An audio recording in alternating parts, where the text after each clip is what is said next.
una materia casi abandonada, como lo ha señalado bien el doctor Fernández Cesarego, esta materia, la materia de los derechos reales, prácticamente desde los años 60 había sido materia de abandono. Además del libro de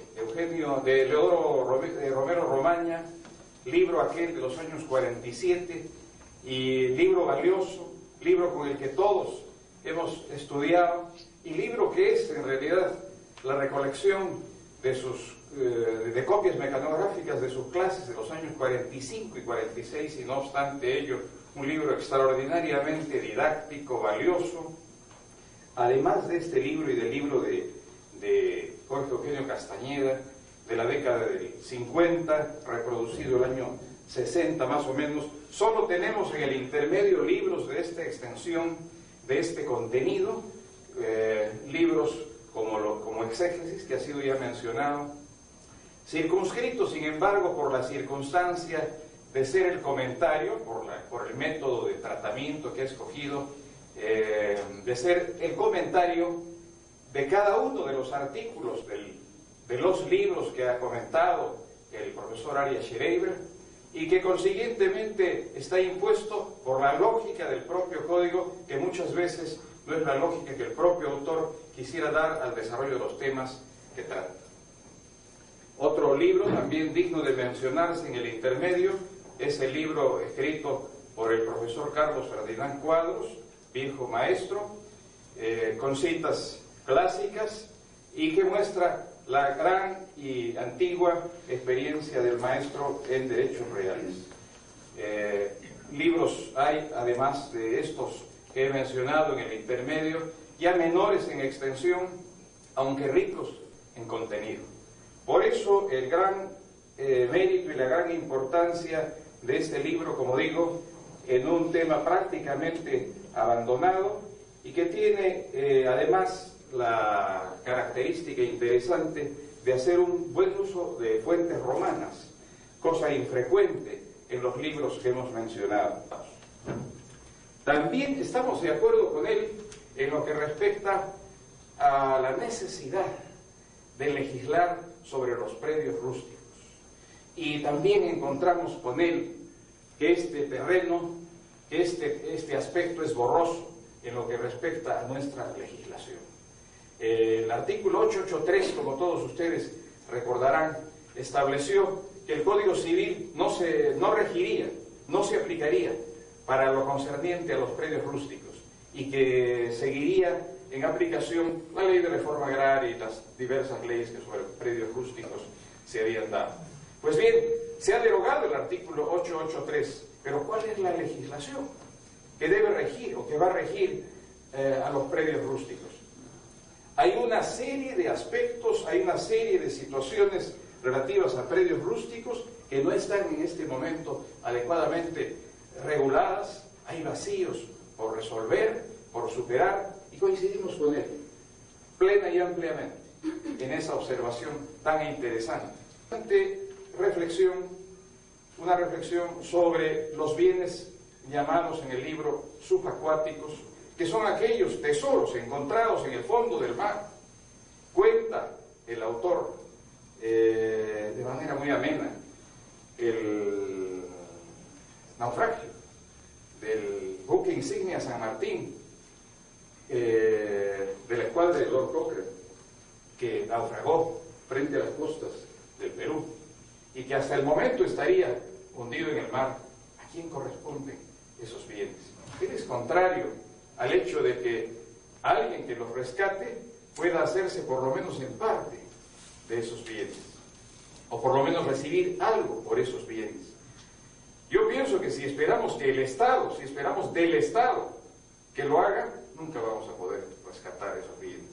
Entonces, yo creo que en este sentido tal vez habría que tomar la posición realista que han tomado otros países, de dar intervención a la empresa privada, a la presencia privada, para poder compartir en determinados casos, en todos los casos diría yo, propiedad sobre el patrimonio cultural.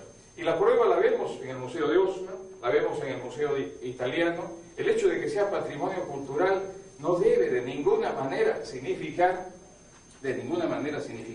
que este patrimonio cultural de la nación tenga que corresponder solo y necesariamente al Estado. Corresponde a la nación, corresponde a todos nosotros. Y puede un particular tenerlo bajo ciertas restricciones, bajo ciertas condiciones y sobre todo bajo la imposibilidad de sacarlo del país, cosa que lamentablemente en este momento no se da o no se va a dar pronto, parece, lamentablemente. País y se introduce viva y activamente en esa vieja polémica que animaron los maestros Savigny y Hering, y hace una clara, la más clara o una de las más claras exposiciones que en el Perú he leído sobre esta polémica, la polémica de Savigny y Hering. Lo que acontece es que toma una serie de otras fuentes que no tenían o que no usaron los tratadistas peruanos anteriores y sobre todo tercian haciendo participar y participando con él, haciendo participar a Saleh, que aporta indudablemente elementos nuevos, distintos a la polémica que se produjo entre Hering y Savigny.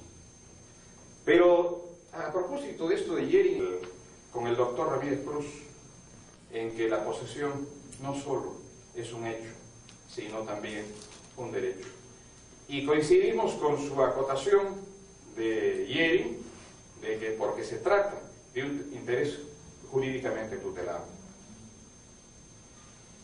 Recusamos con él, tajantemente, resueltamente, el contenido del artículo 896 del Código Civil que define que tan mal define la posesión.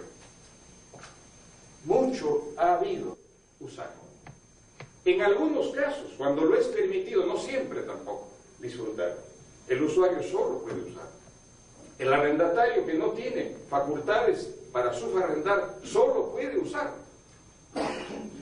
Disfrutar podrá el usufructuario, no sé si coincidimos o no en esto, no recuerdo bien, pero creo que era imperativo, era necesario introducir el artículo 911 en el Código Civil. Aquel artículo que nos parece redundante, que nos parece sobreabundante, aquel artículo que nos dice que es poseedor precario aquel que posee un bien sin título o que habiéndolo tenido dejó de tenerlo, caducó el título, dejó de existir el título. Y esto a estas alturas, con nuevo Código Procesal Civil, etcétera, parece absurdo, innecesario, ¿no? Pero no, yo creo que tuvo acierto la doctora Lucrecia Maisch von Humboldt, algunas de cuyas propuestas felizmente llegaron a rescatarse en el seno de la comisión revisora.